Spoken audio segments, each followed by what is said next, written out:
ये कहानी है एक गरीब मोची की जो एक छोटे से गांव में अपनी पत्नी के साथ रहता था। मोची के घर के हालात दिन पर दिन बिगड़ते जा रहे थे। घर में जो भी राशन था वो भी खत्म होता जा रहा था। ऐसे ही एक दिन मोची ने अपनी पत्नी से कहा, अब मुझे और यहाँ नहीं रहना। यहाँ ना तो कोई कमाई हो पा रही है और ना ही कोई काम मिलता है। अरे पड़ोस का गांव बहुत बड़ा है, अब मैं वहाँ जाकर अपना मोचीगिरी का काम करूँगा। कुछ दिन घर से दूर रह लूंगा, कम से कम घर का खर्चा चलाने लायक कमाई तो हो जाएगी वहाँ। क्यों? वहाँ के लोगों के जूते चप्पल ज्यादा टूटे हैं क्या, जो आपको वहाँ जाकर ही मौजेगिरी करनी है? अरे अपनी जन्मभूमि में रहकर तो सिक्के कमाए नहीं जाते, पराए गांव जाकर कमाएंगे ये पैसे। अगले दिन सुबह सुबह मोची चुपचाप अपने जूते चप्पल ठीक करने का सामान उठाकर दूसरे गांव की ओर निकल पड़ा। दोपहर होने तक वह पड़ोस के गांव माहुलबनी में पहुंच गया। हारा थका मोची जब माहुलबनी के बाजार में पहुंचा तो हैरान रह गया, क्योंकि वहां तो पहले से ही काफी मोची अपनी दुकान लगाए बैठे थे। अरे यहाँ तो पहले से ही इतने मोची अपनी दुकान लगाए बैठे हैं। ऐसे में मुझ अनजान मोची के पास ग्राहक कैसे आएगा? लगता है यहाँ से भी खाली हाथ ही जाना पड़ेगा मुझे। नहीं नहीं, खाली हाथ घर भी तो नहीं जा सकता। तभी मोची को ग्राहकों को अपने पास बुलाने की एक युक्ति सूझी। उसने अपनी दुकान लगाई और उस पर एक बोर्ड लगाकर बड़े बड़े शब्दों में लिख दिया, जूतों का अस्पताल। हमारे यहाँ जूतों का इलाज किया जाता है। नए जूते बनवा लो, नए जूते बनवा लो, या अपने पुराने जूते बिल्कुल नए जूतों की तरह बनवा लो।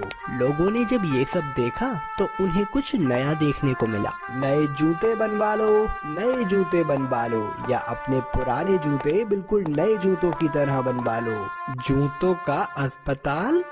अरे भाई मोची, जरा मेरे इन जूतों का इलाज तो करो। हाँ हाँ जी सेठ जी, अभी किए देता हूँ। मोची अपने छोटे से अस्पताल पर बैठकर सेठ के जूतों का इलाज करने लगा। ये लीजिए, अब आपका जूता बिल्कुल स्वस्थ है। अरे भाई वाह, कितना हुआ इसके इलाज का खर्च? बस साहब, सिर्फ एक तांबे का सिक्का। लो ये लो। ऐसे ही दूसरा ग्राहक मोची के अस्पताल में अपने जूतों का इलाज कराने आया। मोची ने जूतों का इलाज किया, पैसे लिए और बाकी ग्राहकों का इंतजार करने लगा। आज तो मैंने बहुत पैसे कमा लिए हैं। अगर मैं ऐसे ही काम करता रहा तो बहुत पैसे जमा कर लूंगा और एक घोड़ा खरीदूंगा।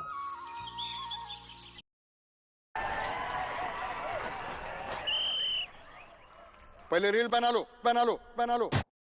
उसने बहुत मेहनत से काम किया और कुछ ही दिनों में 4 सोने के सिक्के जमा कर लिए। उनमें से उसने 2 सोने के सिक्कों के बदले एक व्यापारी से एक घोड़ा खरीदा और घर लौटने का फैसला किया। अगले दिन उसने अपना सारा सामान बांधा और घर के लिए निकल पड़ा।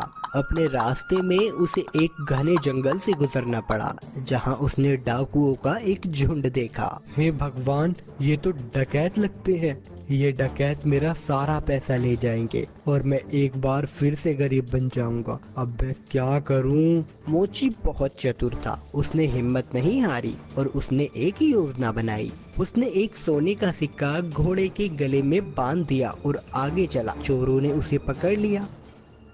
अरे ओ, फटाफट अपना सारा पैसा निकालो, चलो जल्दी करो। देखो, मैं एक गरीब मोची हूँ, मेरे पास इस घोड़े के सिवाय और कुछ नहीं है। कृपया मुझे जाने दो डाकू भाई। जैसे ही उसने ये सुना, घोड़ा रेका और उसके गले से वो सोने का सिक्का नीचे जमीन पे गिर गया। अच्छा मक्कार झूठे, हमसे झूठ बोलने की तेरी हिम्मत कैसे हुई? अगर तेरे पास कुछ नहीं था तो ये सोने का सिक्का तेरे पास कहाँ से आया? रुकिए रुकिए, अभी मैं आपको सब सच बताता हूँ। दरअसल ये घोड़ा सोना उत्पन्न करता है, इसी वजह से मुझे सारे पैसे मिलते हैं। ठीक है, ये घोड़ा तुझे हमें देना होगा, हम तभी तुझे यहाँ से जिंदा जाने देंगे। नहीं, बिल्कुल भी नहीं। अगर मैं इसे तुम्हें दे दूंगा तो मेरे पास कुछ भी नहीं बचेगा। चलो, हम तुम्हें इसके बदले 50 सोने के सिक्के देंगे। ठीक है, पर एक बात का ध्यान रखना कि बारी बारी से अपने साथ इस घोड़े को रखना, वरना आखिर में तुम सब पैसे के लिए लड़ते ही रह जाओगे। मोची ने घोड़ा बेच दिया और घर लौट आया। वो बहुत खुश था कि उसे सोने के सिक्के मिले थे।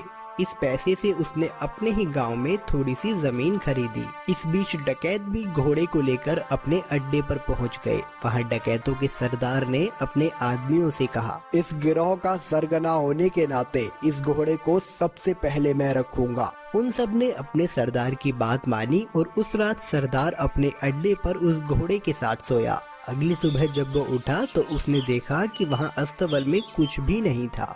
उसने पूरा अस्तबल सही से देखा पर उसे कुछ नहीं मिला। वो जान गया कि इस मोची ने उसे बेवकूफ बनाया है। इस बीच एक और डकैत वहां आया।